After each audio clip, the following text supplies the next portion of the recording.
All right, folks, welcome to Heavy Hands. I am your host, Connor Rebush. With me, as always, is Phil McKenzie. And we're talking about Curtis Blaydes versus Tom Aspinall and an as-yet random selection of fights from the undercard of that main event, which is coming up next weekend. Another one that looks okay, Phil. I mean, really, it does. Solid. What's happening? Don't know. Maybe just like the UFC has gone through enough of a sorting process. Yeah, it's just that we just know who these guys are now. That's it, isn't it? Might be. It's always that. Yeah, maybe just the last years were just a growing process. I guess that's how it happens, you know. We can get to like a 500 person roster and we can know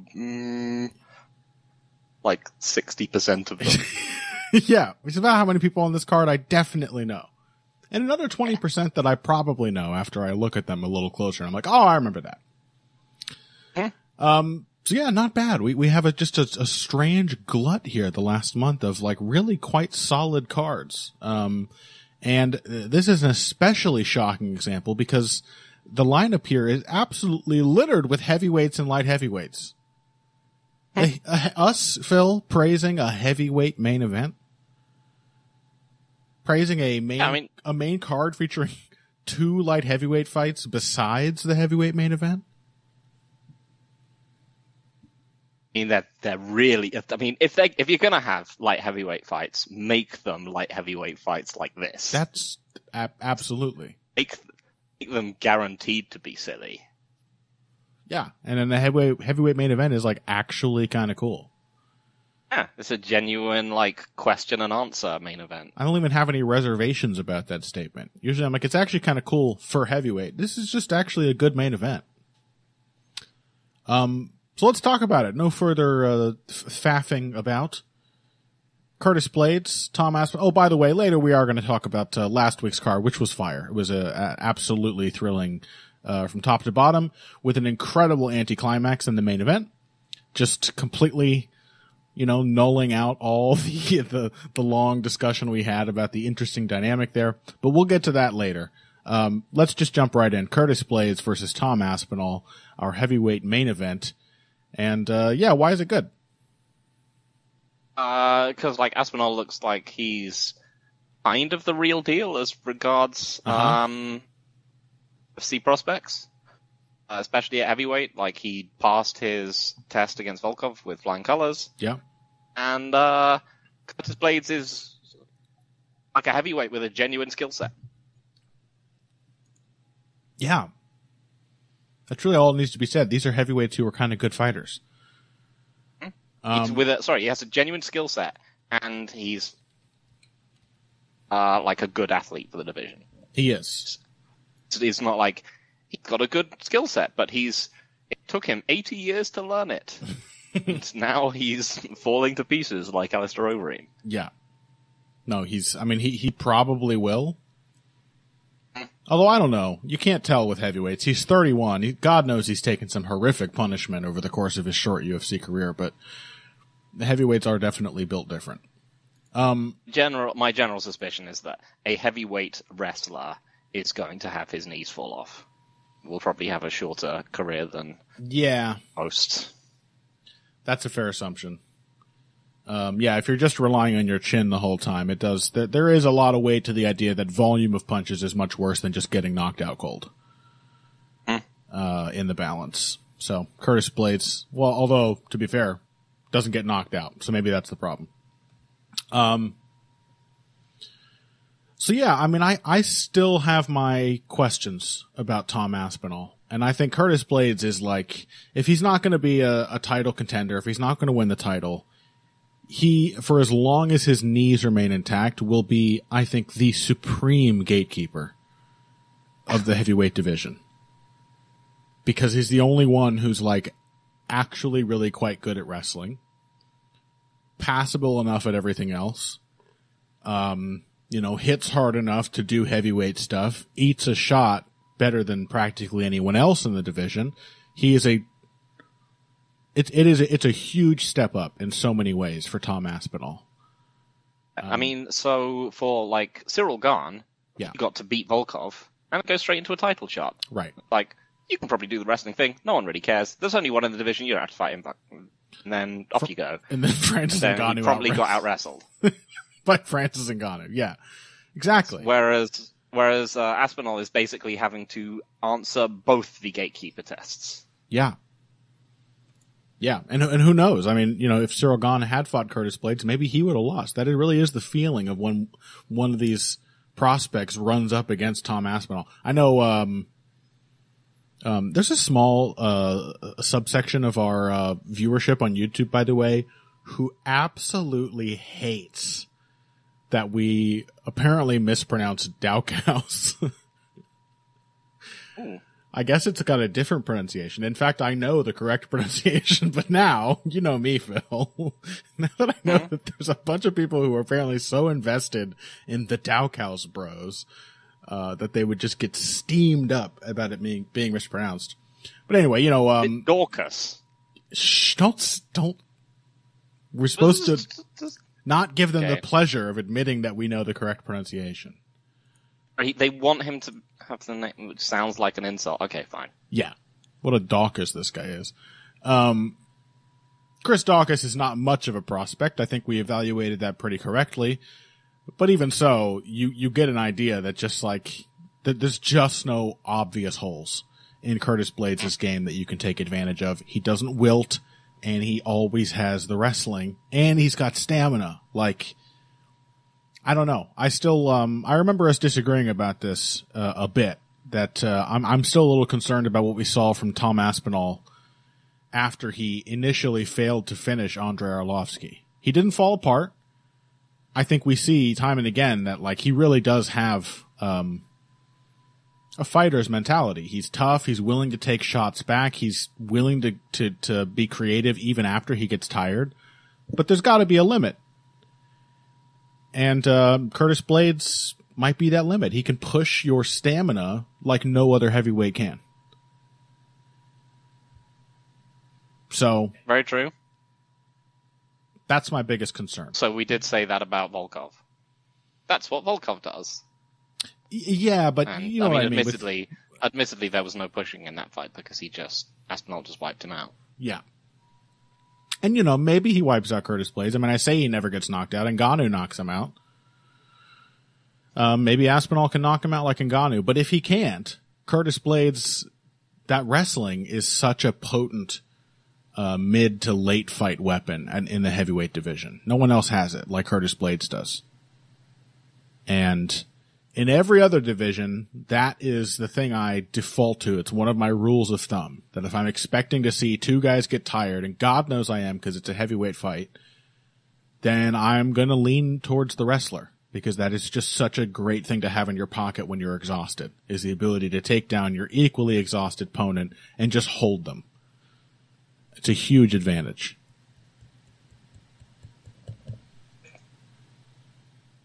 But at the moment, I have a hard time picturing what it looks like to see Tom Aspinall getting held down.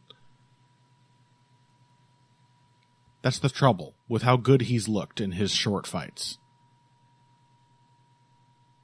I mean, so I think the main question here is, so let's be racist against British people and say, always. What if this is like Hill versus Derek Brunson? I think that's the main question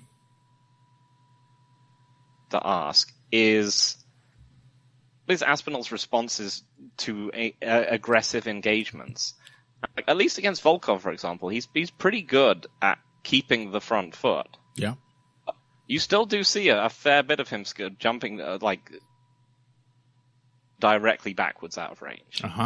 Because this was really what got Till destroyed. What made Derek Brunson fight so tough for him is that his natural response to things happening or going wrong was just to charge him. Yeah, I don't think that's necessarily untrue of. I think that's necessarily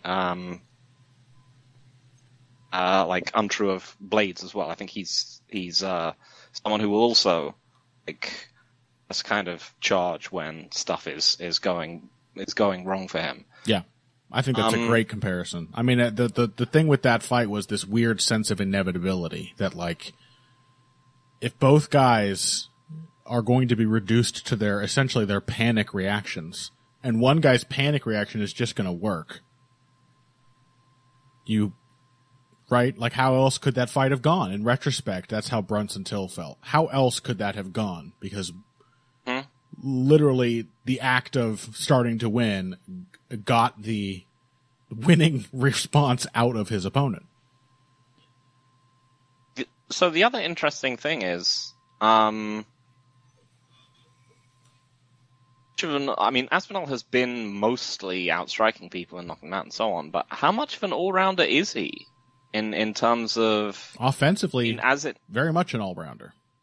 Yeah, so that's kind of what I'm getting at, is that can he stop himself from shooting takedowns?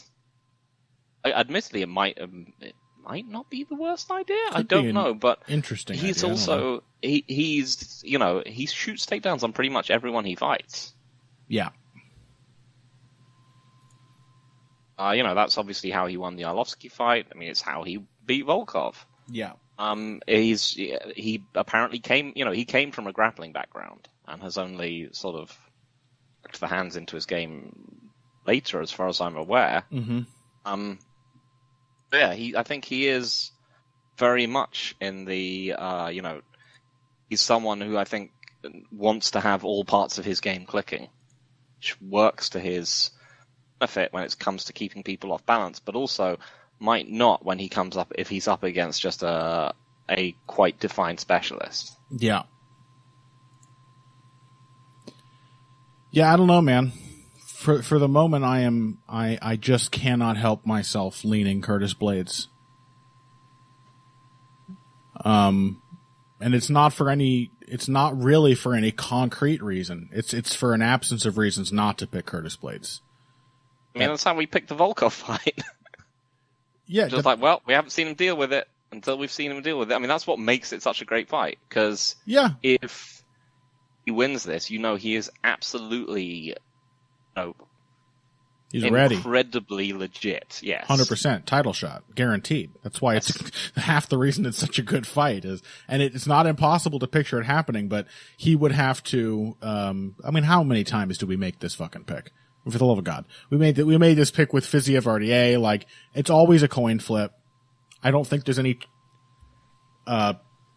distinct trend that's emerged over the many years that you and I have been picking fights where we've, most of the time we say, oh, this is a test. I don't know how he deals with this, that it's right or wrong. That's the point. Yeah. But what Aspinall would have to demonstrate to win this feels even like a longer shot than Volkov, because Volkov can be beaten at his own game, I think, more easily than Blades can in his specialty. There are clear problems with Volkov's striking, and if you keep the pressure on him, he's not going to use his gigantic frame all that effectively to keep you at bay. He's going to take a while before he can pick up on ways to counter you. You can kind of overwhelm him a bit. And with Curtis Blades, again, the problem here is that you might start to overwhelm him. You might have huge flash of success, but what that is going to draw out of Curtis Blades is a type of fighting that just sucks all that action out. That even if you can meet it, you're then going to have to deal with it again, and then it becomes a huge question of how does Aspinall's stamina hold up against someone who just keeps grabbing him and even when he doesn't take him down, will just happily mash him up against the fence. And if he does take him down, there's no more exhausting, mat wrestler in the heavyweight division than Curtis Blades. Just riding, making you carry every ounce of his weight. He does a fantastic job of just staying balanced and over his opponent in whatever position, just making them, bear his 265 plus pounds. I mean, I do think there's a really strong chance Aspinall builds out quite a significant early lead. Maybe a round, maybe just the beginning of a round or multiple rounds. Just because I think there's a comfort and just a hand speed advantage. For sure. I think he's gonna be kind of lighting Blades up on the feet early unless Blades literally just runs him into the fence immediately. Yeah, I totally agree. Blades is I think, Blades is one of those guys we talked about where he's clearly trying to be a good boxer. Mm-hmm. And it is paying slow creeping dividends. Mm-hmm. You can see him seeing shots better. You can see him defending. He had some actual nice moments of defense against. Don't say it. Dalkaus. No. Did you say it correctly? I said it correctly. Okay, good. Dalkaus. I was sighing with disappointed anticipation over your correct pronunciation. Okay, good. Then he also had, several moments of looking like Curtis Blades and just looking a little lumbering and let's wait for this to be over. One of his primary weapons on the feet is low kicks, and I think Aspinall's actually showed against Volkov he's pretty good at countering them. Certainly. So yeah, I mean, I do expect Aspinall to have quite a significant advantage for as long as it stays on the feet early. He also, starts, as you said. Oh, go on. Sorry. As you said, once Blades can put the takedown in his head, I think Blades can affect that, and also, I think Aspinall might just initiate grappling exchanges of his own accord. Yeah, and if things do slow down later, as you said, there's no reason why Curtis Blades isn't. You have to expect him to start getting his licks in on the feet too.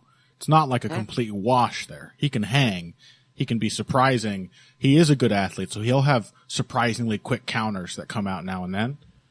Other primary weapon being the jab, another extremely useful holding tool, basically, when the fight becomes a bit of a grind.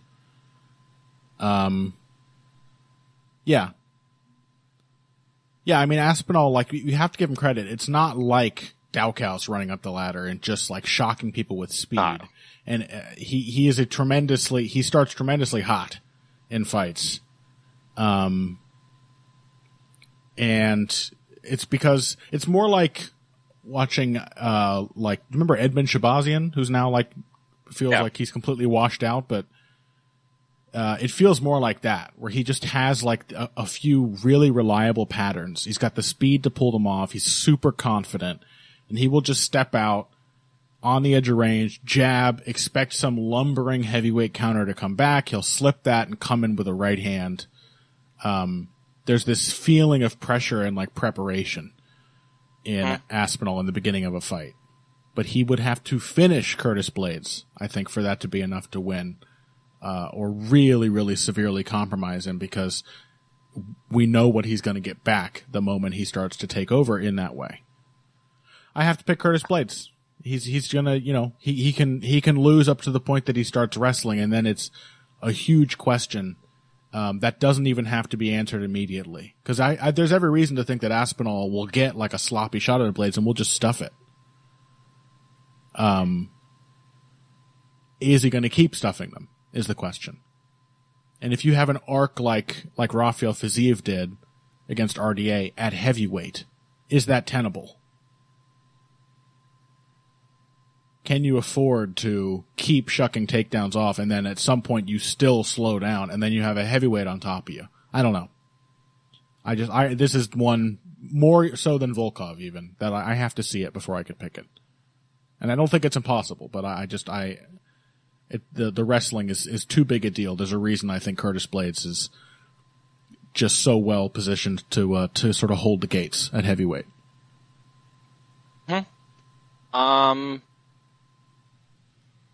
Yeah, I mean, again, I kind of have to pick it, but I think there's reason to be cautiously optimistic for Aspinall in a way that then isn't necessarily there wasn't really, I don't think, for Dalkhouse. Well, and the other thing is, because Blades is the only guy like Blades, you can lose to him and then just beat one other crappy top 5 heavyweight, and you're right back in the title picture anyway. You can kind of sidestep that loss. You've done it now. It's fine. Take a small step back, then you just go down the Cyril Gane route. Yeah. You just leave Curtis Blades waiting for that title shot, which never comes. Yeah. And then you get like Rosenstrike or something, and you just sail on to a title shot. Yeah.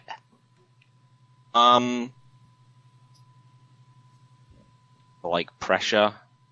Well, at least he'll be able to draw the shots out. Again, I don't know how long that will last for. He fought Sergey Spivak, which is, I guess, he is the closest thing to like the lower level of Blades in this division, and stopped the wrestling and finished him pretty handily. He looks like a good defensive wrestler.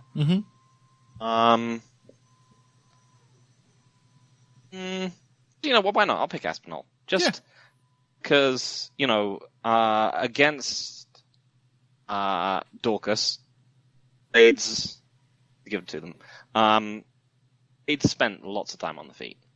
And I do worry that he might be getting a little bit too confident there. And as I said, maybe if Aspinall can just keep drawing out ugly shots and punishing them, he can kind of lure Blades into a slower pace, into a kind of slower pace than Blades might necessarily fit. And like I said, Blades has been doing this for a while now. He's no longer a prospect. And I think he is definitely kind of, at least should be kind of slipping into some form of energy conservation. Yeah. I don't think we haven't really seen fight where he's just gone after the guy over and over and over again. Really, since that Volkov fight, which almost ended disastrously for him. Yeah. I'll pick Aspinall just for it would be cool if he could do it. It would be very cool. Even if he has to do it in a boring way, I would love to see that. Aspinall just sort of keep Curtis Blades at arm's length? That would be cool. Yeah, just being able to neutralize someone like that is a remarkably uncommon heavyweight gift. Absolutely. And this might be just the one time where you just really have to do that. And yeah, I'll complain while it's happening. I don't want to say that it'll be cool, like that's what I want to happen, but I will still feel like it'll be it will be a high mark for Aspinall to hit, to be able to do that. Yeah. But what I don't want, obviously, is for Aspinall to just waste him within like a minute. Yeah. Like Blades tries striking with him and just gets knocked the fuck out. Yeah. It would be awful. Although even that, you then throw Aspinall into like a title shot, or maybe like an interim title fight with like Gane or something, and I would still be interested, to be fair. He's a very interesting rising heavyweight. But yeah, I want to see a fight. I want to see some questions answered as usual. So I'll take him. Sure. It's a good amount of trepidation, and if he gets tilled, I'm not going to be. It's just one of those fights. To be surprised. You just have to. If you're picking him, you're picking on something to be proved, and so far he has passed every test. So I see no problem with that. All right, let's take a break then. When we come back, our co-main event, it was Jack Hermansson versus you can tell I know this already, Darren Till. That's right. Who's been replaced by Chris Curtis, who was asked, by the way, to have Darren Till in his corner because apparently Sean Strickland's not allowed in the UK. Nice.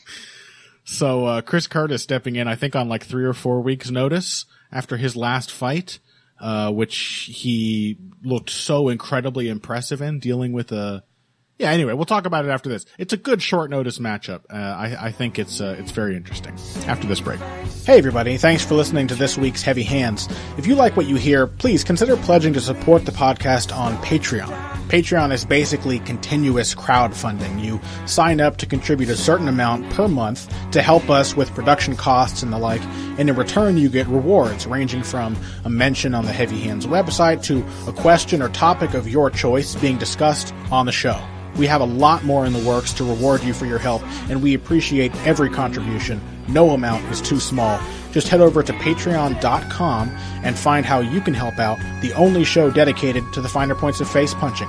Now let's get back to it. Okay, welcome back to Heavy Hands. Jack Hermanson, Chris Curtis. Solid. I like it. I think the immediate reaction, everyone likes Chris Curtis now. Why wouldn't you? You know, if you're an annoying hipster like me and Phil, you've seen his fights, you're like, oh, this is like a ready-made underdog, and then he keeps surprising you, and you're like, oh, he's very good. And then you get to this point that I saw a bunch of our fellow pathetic losers get to when this matchup was announced, which is, oh, damn it, Curtis, why'd you have to waste it like this? You know, now after all this success, now he's just going to lose in some short notice bullshit. I don't think it is at all clear that Chris Curtis is bound to lose this fight. Short notice. Is Jack Hermanson that much better than Brendan Allen? No, he is not. I don't think it is. It's at all clear that Chris Curtis, short notice or no, I think it might benefit him to be short notice and just do Chris Curtis things. I think this is an extremely competitive matchup. I'm very interested. I mean, what's the Jack Hermanson special that Chris Curtis is supposed to really struggle with? The things that, what does Jack Hermanson have going for him? Let's say, he's pretty big. Mm-hmm. He's immensely mentally durable, and he's a very good grappler and a willing wrestler. Yeah, and he can, on the feet, it's basically, again, it's the kind of mental durability kind of thing more than it is anything. He'll just be there throwing. Yeah. So, I mean, to really shut him out, you have to be like a bulletproof defensive wrestler. Or not even a bulletproof, just a good defensive wrestler. Solid defensive and able to hand yourself on the feet. But, other than that, he's not someone who's particularly defensively insulated himself. No. I would say, in fact, he's defensively kind of poor as a striker and as a wrestler, to be honest. Yeah, and we also know his historical issues with southpaws. Yeah, very good point. That his game just doesn't function as well. We've seen him break through in the sense that he will start scrapping with southpaws sooner. That he now knows that, like, he's of course made the absolute ass backwards assumption that, yeah, like, my jab isn't going to work that well, so I should just trade hooks with the southpaws. Yeah, I mean, I look at his fights and I'm like, what's the thing that most stands to trouble Chris Curtis? And I'm like, it's Jack Hermanson's kicks? The thing he's not really known for? Like, he is a very active kicker when he gets the chance.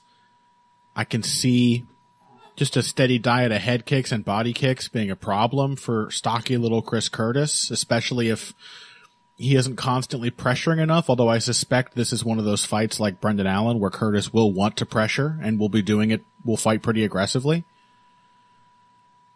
But, you know, bulletproof defensive wrestling, Curtis kind of has that. He's a super solid defensive wrestler with the added advantage that he's like a fire hydrant. So just getting in on a takedown to begin with is very difficult. And we saw how that went with Hermanson against Vettori. Yeah. Yeah, and even Hermanson against Kelvin Gastelum. I mean, he lost the one wrestling exchange in that fight. He just hit a heel hook as Gastelum escaped from top position. Yeah, and there's a sequence kind of like that in Chris Curtis versus Brendan Allen. Curtis is on top after a failed takedown from Allen. Allen, you know, he tries to just limp leg out. Allen grabs a heel hook. It doesn't work. You know, I don't know. Maybe you get something chancy like that to happen, but getting Curtis down in the first place is a very tall order. And he is going to seriously test Hermansson's defensive capabilities as a striker. Like, this is a body shot opponent. Yeah. Jack Hermansson has, I was doing something, fun while reviewing for this. I was really watching something I don't normally do. I was really watching Jack Hermansson's face in his fights. And the faces Jack Hermansson pulls when his opponent just steps in and feints at him, they bespeak a certain amount of tension, let's say. He's very uncomfortable on the defense.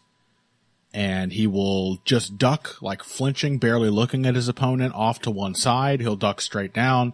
Usually he'll just cover up with both arms very, very high, completely shelling up around his head. This is a guy that you just feint him and plug him in the body, and it's going to land a lot. So, honestly, the more I have looked at footage for this, the better it looks for Chris Curtis. I think this is... Yeah, I tend to agree, yeah. As long as he stays pretty aggressive and just tries to keep Hermansson on the back foot, doesn't just hang out at kicking range trying to defend everything neutrally, if he tries to hold the initiative, and I just think it's a good matchup for him, honestly. I'm pretty confident. Yeah. And I think the thing that might have changed the calculus would have been if it had been, if it had still been short notice, but it was 5 rounds. Yeah. Because then I might think, he's literally a few weeks removed from his last fight. Hermansson might just overwhelm him. Yeah. Just by, sticking in there and being Jack Hermansson. 3 rounds? I tend to think this is one of those things where Curtis has just kind of been fighting this style matchup. Yeah. It's one of the ones where he's just getting to fight variations on the same guy repeatedly. Mm-hmm. Middleweight. Yeah. He's been fighting the grapplers. He's been basically taking the Arman Sarukian through the division. Yeah, and Hermansson is a nominal striker whose grappling is like always his secret weapon against other strikers. So he is functionally the grappler in this matchup. I mean, Jack Hermansson, I think, is just a grappler. Sure, like he is a very aggressive takedown threat, and super dangerous on the ground. But then again, so are Brendan Allen and Rodolfo Vieira. Yeah. These are lethal grappling threats. Generally pretty willing takedown threats. Mm-hmm. And Curtis dealt with both of them just very convincingly. It wasn't like he just knocked them out randomly. No. He broke both of them down. Yeah, he kind of close to dominated them both in his understated Chris Curtis-y way. I mean, fuck, the Brendan Allen one was not understated at all. He just went out there and walked up and hit him in the gut and then slept him. I gotta be honest. The more I look at this, I'm like, I just think the only important thing, and I don't think it would be lost if he didn't, necessarily, but I think the only important thing is that, Curtis should just be aggressive. He just needs to have pressure and footwork. He needs to be active, moving forward with his feints, using his jab. And, that is just going to take a lot of the kicking out of the equation for Hermansson and just put him in a boxing match where it's like, are you going to surprise me with a takedown? Because otherwise I'm just walking you down and everything you throw, I'm answering it. And 60% of the time that answer is in the form of a left uppercut to the pit of your stomach. I mean, in a lot of ways, I trust Brendan Allen more as a striker than I do Jack Hermansson. I think he had better ideas in that fight than I would trust Hermansson to have. I think, in some ways that might work for Hermansson, and he will just go nuts. A way which, like, Brendan Allen was like, no, he was convinced he could figure Curtis out. Yeah. In a way which I don't think Hermansson necessarily would. I think this is just the matchup that Chris Curtis has been fighting this time, and he's been winning. Yeah, and even when things get, going to do it again. Even when things get scrappy late, just calling back quickly to your point about like, what if it was a 5-rounder? I mean, Curtis has some 4th-round finishes in his record. I think he's won at least one 5-round decision. He's got a lot of 3rd-round finishes. This is why I think it works just fine for Curtis on short notice. Like, he's such a road dog type of fighter. I think he's just always in shape. His style is largely defense first. It is designed to preserve him. And he loves to counter. He loves to punish mistakes. So like, he just has a style built to really adapt. And yeah, again, the only thing is just make sure you're coming forward as much as you can, or stopping Hermansson from getting too much room. And, yeah, that's a way to just get only the strikes out of him that you are prepared to deal with. And honestly, I think this is the highest ranked, calling back to that question that we got from the Patreon a while back. This is probably the highest ranked, favorable style matchup that Chris Curtis should get. I think it was more than correct to get it to jump on it.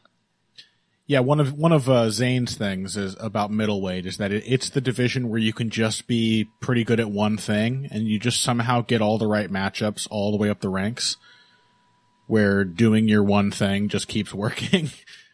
And I think Chris Curtis is such a classy veteran fighter. Like, he really is good at a lot of things. But just doing the stuff Chris Curtis really likes to do should be enough to win this one. I would actually be a little surprised if Hermansson won. I would be kind of shocked. I think if he wins, it's going to have to be something because he is he is a very dynamic submission threat. Absolutely. He is incredibly dangerous, but I think it's going to have to be something crazy that he pulls out. Yep. Yeah, it'll have to be like the Gastelum finish. I mean, God knows how that fight would have went without that, Even Gastelum at his worst, I think, really could have been tough, and that's a much lower grade of southpaw technician than Chris Curtis, with a similarly difficult body type. All right. Well, there we go. A vote of confidence for Chris Curtis. A matchup that honestly looks so good, I don't even feel the slightest temptation to sadness edge. It's probably a terrible sign. He's about to get like Gogo plotted, 45 seconds into round 1. But anyway, whatever. At least it'll be cool. It'll be cool. It'll have to be cool and crazy for Hermansson to win, and I'll take that. Krylov, Gustafsson, is that the next one to talk about? Yeah, sure. Why not? Okay. What's happening with this fight? Gustafsson is... Alexander Gustafsson is going to look like shit. Yeah, right? He hasn't looked good in years. It's now been 2 years. It's now been 2 years since the loss to Verdum. It doesn't feel that long ago. And Fabricio Verdum didn't inspire confidence before or after that fight. No. Yeah, I don't even have a whole lot to say technically about this. I think this is just a straight up confidence pick. Nikita Krylov is going to fight everywhere, and he's going to be scrappy in every single phase, and I think he can afford to make tons of very Krylov-esque mistakes. Yeah. By the way, where's all our fucking Daukaus complainers when I'm mispronouncing Krylov every week? I never say this dude's name correctly. No one complains about that. Fine. Is it just because Eat Krylov is so funny to you still? Because that's why I still say it that way. Because all the Russians and Ukrainians have already been driven away from the podcast by your rampant Russophobia. That's probably it. Well, yeah, I'll take Nikita Krylov just as you have to. Straight psychology pick. Yeah, he looks like he still enjoys fighting to some extent and isn't just there to pick up a paycheck, and is super aggressive and keeps a high pace. And as said, Gustafsson has looked horrific. He's washed. For the last, since he since he beat Teixeira, which was 5 years ago. Yep. And even then, it's like, was that just the perfect opponent for you to capitalize on at that point in your career? Because it's not like the fight before that with Blachowicz was going particularly well. He had to out-wrestle Blachowicz to beat him. He was getting outstruck. Yeah, I mean, on that note, I would 100% pick Alexander Gustafsson in his prime to beat Nikita. Beat Nikita Krylov, because partially for that reason. Even if he got in trouble on the feet, he was super durable. And even if Krylov started kicking him up, no, Gustafsson would just take him down and fuck him up. Well, and Nikita is maybe he will more often than not the one to initiate the wrestling. He loves wrestling, and Gustafsson would have just completely stuffed him. Yeah, and also you then would have taken him down himself, and Krylov is not good off his. No. He's just not a good grappler. I mean, you know, if Gustafsson miraculously turns up for some reason, totally ways he can win this fight. But there's no reason to assume he's going to. Yeah. Absolutely none. 100%. Okay. What else? Is there another one we want to hit before we, Paul Craig Volkan Oezdemir? Oh, yeah. Okay. Well, what do you have to say about it? Other than just snorting is this laughter. The most pickable narrative since Michael Johnson against Aaron Elkins?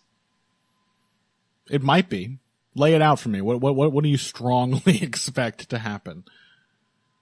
Volkan Oezdemir going to shred Paul Craig and then just fuck up and get Paul Craiged. Yeah, you think how late is the question? How late does it go? How long does Oezdemir have before he just gets submitted by Paul Craig somehow after ending up on top of him? Paul Craig's improved a lot. I'm going to say 2 minutes 30 into round 3. It's not going to be like the last 10 seconds or even the last minute. It's halfway through round 3 after getting shit kicked. He might knock Craig out. Yeah. Very true. Volkan Oezdemir, to give him credit, is not simply the weird one-round banger he used to be. No. He's much more consistent, but still, I gotta pick the narrative just because it'd be funny. So you are picking Craig? Oh yeah. I don't know. I think you have to actually be good to beat Oezdemir. I think that's the problem. Has to be good to beat Magomed Ankalaev? Yeah. Or absolutely. Paul Craig beat Magomed Ankalaev. I know, but beat Nikita Krylov, beat Jamahal Hill, how replicable is that? I mean, this is not the Ankalaev. He does it all the time. But it's not the Ankalaev fight. Like, Ankalaev is just out there just clinically winning. And then makes a critical error. Doing his best to stay away from Paul Craig. Losing to Oezdemir is going to be much worse than losing that kind of fight to Ankalaev. Yeah. He's going to be punching you really fucking hard. True. And he doesn't have to grapple with you. Probably, God knows he probably will for some insane reason, but he doesn't have to. Ankalaev had no reason not to grapple with Nikita Krylov until he lost. Paul Craig, you're mixing up your... heavyweights. Had no reason not to grapple with Craig until he lost. And I don't know. I do think there's a substantial chance. I mean, Paul Craig has been knocked out early plenty of times. As often as the third round miracle submission happens, the guy just pastes him early in the fight also happens. Yeah, I don't care. I'm picking it. I'm picking it for the memes. Yeah, I'm gonna pick Oezdemir. I'm gonna. Okay, it's the smart choice. Yeah, I don't think it is. Oezdemir has not been looking great. I think his confidence has taken several hits, but I think his confidence can't help but bloom when he walks out there and realizes he can just punch Paul Craig in the face right away. And there's nothing Paul Craig can do to stop that from happening. I mean, I think there's every chance too that, by the way, that Oezdemir, if he doesn't knock Craig out, that Craig might first work his way back into the fight with his own boxing. Just because he's long-limbed and he's very scrappy, he's going to put 1-2s out there, and Oezdemir's no defensive maestro. He's going to get hit clean. I mean, the fight with Perry was just Yeah. Theory just stormed after him until it worked. Yeah. That was it. But yeah, also, like, I feel like Paul Craig he's a bit like, got a bit of that, what's it called? Neil Magny magic, but for the ground game. That people can just take him down. Like, it's right there. That was easy. Well said, this guy's good at submitting people. He doesn't seem to be that much of a threat at all. He's not really doing anything. Yeah. Biding his time. All you have to do, Volkan, is pressure him and don't engage willingly in the grappling. And you have every chance of just knocking him out cold. Do it, Volkan. It's a light heavyweight fight. 2 minutes 30 in round 3. I'm calling it. All right.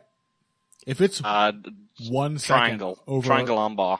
If it's 1 second over or under, you were not correct. I want to make that clear. Fine. 2 minutes 31 seconds.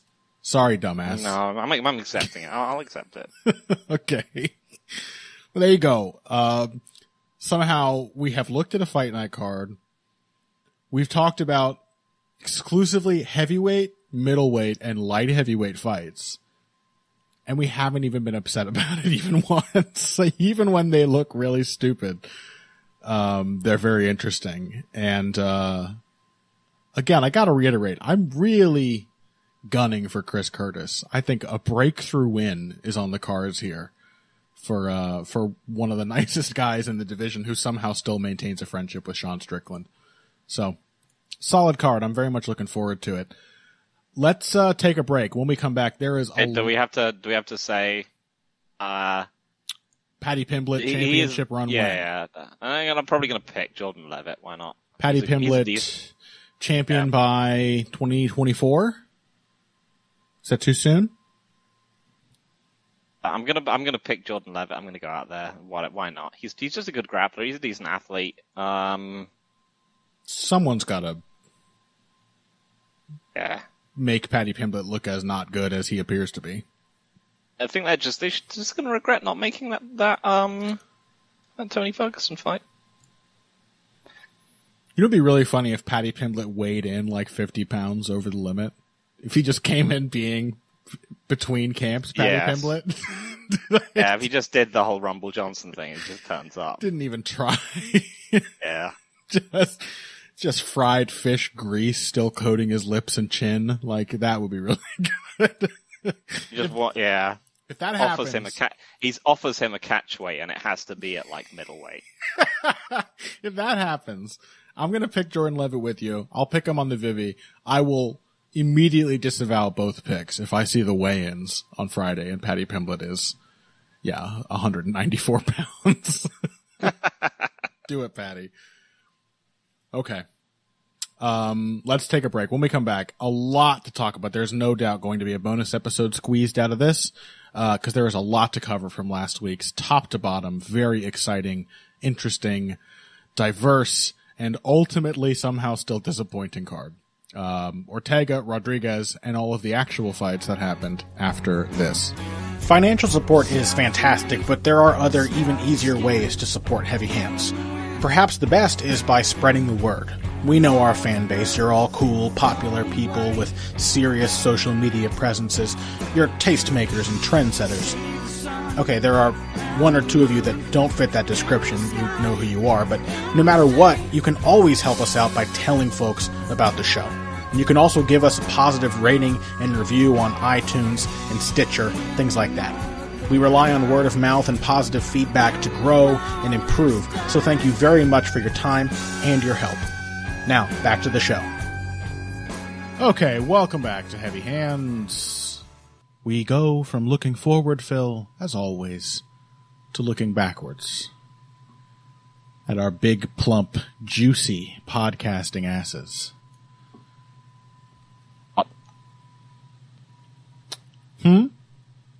Hot. Did you say hot or what? Yeah. Okay. Difficult to tell with you English. I mean, it is, What? both in a sexy way and also in a, like, I am just very hot at the moment. We're in the middle of a huge heat wave here in the UK. Yeah. Yeah. It's uncommon. But yeah, this was a cool card, but also a super weird one. It's glistening, is what you're saying. The podcaster ass. Oh boy. Honestly, just an awesome card, except for the main event.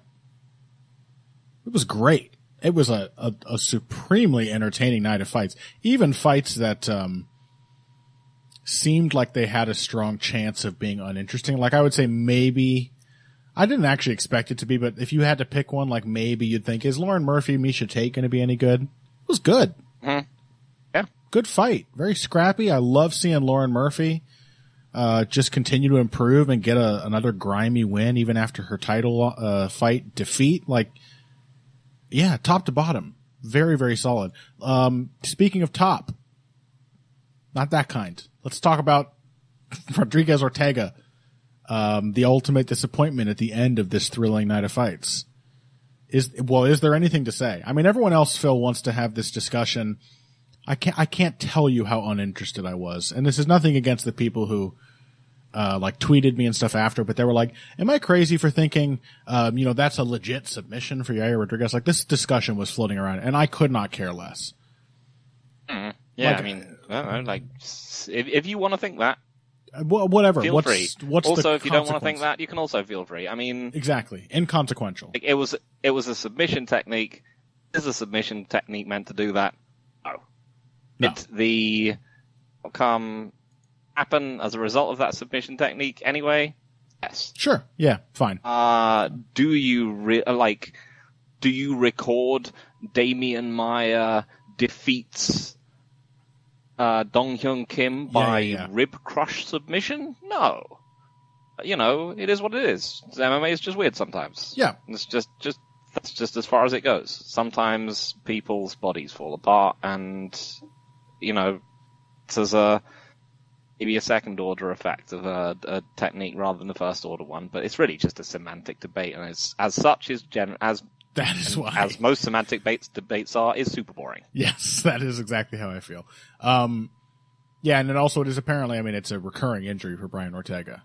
That is actually genuinely concerning. That is, troublesome. Granted, we have had the flyweight Brian Ortega. Brandon Royval has had numerous shoulder injuries as well, and he's still doing fine. It's not like the times when he loses fights because his shoulder pops out.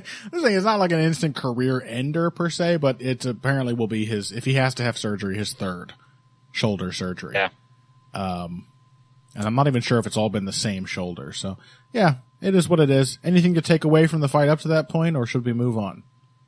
It was kind of what we thought, but this was a bit of something of a monkey's paw evening for the heavy hands boys.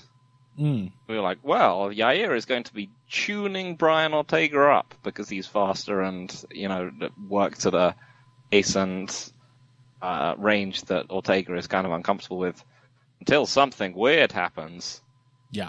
True to form, Rodriguez is mostly eating Ortega's ass until something weird happens. Yeah. But then, whatever the weird thing is much weirder than we were ready for. And Rodriguez gets to walk away with the win. I actually thought Ortega looked mostly fine on the feet. He was getting hit about as much as I expected, but he didn't look like he was getting surprised by everything. He looked quite poised. He was maintaining his pressure. He landed a couple nice counters as well. I think he was working up to coming up with some answers. At least to Rodriguez's right hand, which is the shot that kept landing. I was actually least impressed with his wrestling. So often the case. I liked that he went out there and tried to enforce his grappling on Rodriguez. But the result was he ended up just sort of ineffectually holding him against the fence for like 2 minutes. And it's because, the thought that occurred to me is that Brian Ortega's striking and his wrestling are both so unlike his grappling in that they're defined by this feeling of one idea at a time. And that clinch wrestling was the worst moment of that. In fact, the second attempt, I think the attempt that actually got him to the ground was much better. That was like Ortega.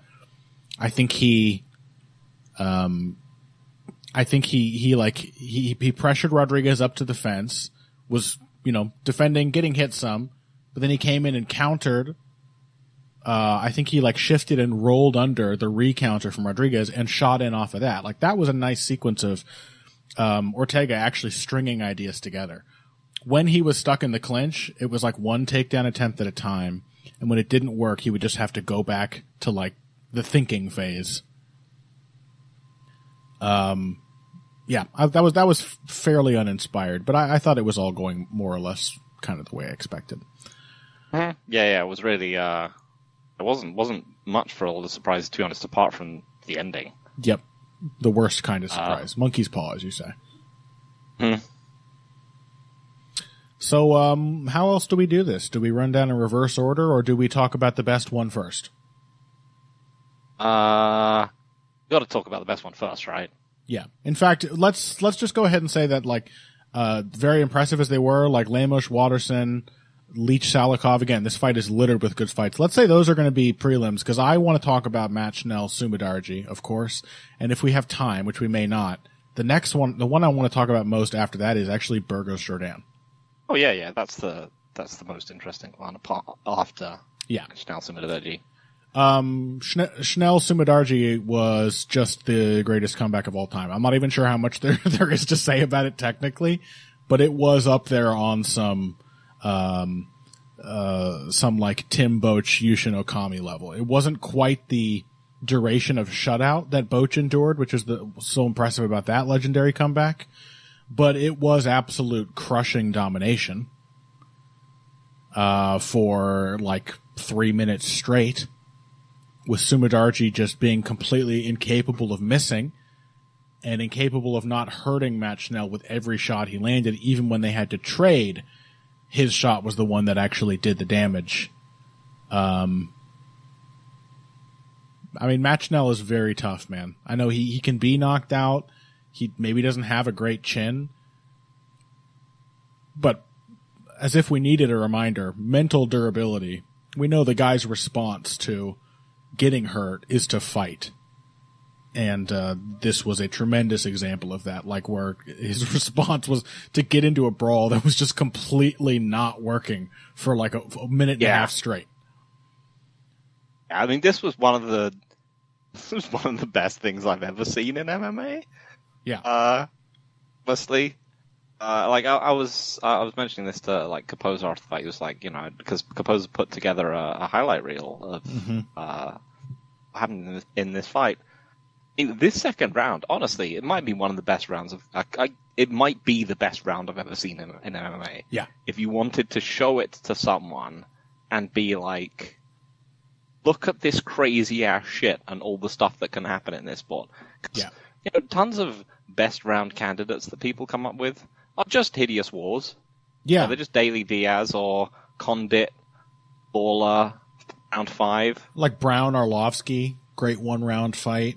But it's just both dudes dropping each other, nothing makes sense. Mm-hmm. This is such a reversal, a sudden reversal into a completely different. It's also it's got crazy grappling. Yeah.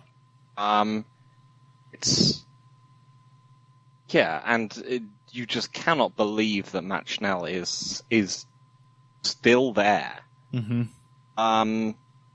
It's the fact that it's Matt Schnell is going in the face of literally objective reality at this point. Everything, I said this on Twitter, everything about who Matt Schnell is, what we've seen from him, how his fights are going. There's just a giant flashing neon sign in front of him saying, Matt Schnell, stop trying to out-punch these guys. Yeah. Stop it. And he's just no, I'm gonna do it. I'm gonna do it, and he gets almost knocked out 4 times in the space of the round trying. Yeah. Just forces it through with sheer insanity. Yeah. Let's talk about the most, it's one of the most stupid and/or insane, but also amazing things I've seen. Yeah, it's probably the last piece of validation that Matt Schnell needed, honestly, for for what are usually his worst instincts. Like, I love that Matt Snell is scrappy. It's a wonderful counterpoint to this, like, really quite solid technician he's been turning himself into. That, like, if something goes wrong and Matt Snell just wants to trade shots with you. That is just the kind of guy he is. But for all that, for one beautiful moment, even if this could be like end up being the fight that just ruins the rest of Matt Schnell's career. Maybe he could have dragged himself out of the hole of this mentality and now he never will. But, kind of worth it. Because it was amazing. I would fucking rules. Like, just this relatively feather-fisted, chinny dude who's like constant Achilles heel has just been getting into punching wars. He's given 4 or 5 chances to not just get into punching wars and to be told within the context of the fight that this is just going to end up with him being knocked out. And he's just like, oh, I'm going to do it. I'm going to do it. What if I win, though? I'll fucking do it. He just does it. Yeah. Tremendous. Just a quick thing to say about some of those near knockdowns. I mean, first of all, there was only... He got legs affected, let's say, like 5 times. In round 2. Only one of them, I think, was a knockdown. There was one maybe where we touched a hand down to catch himself.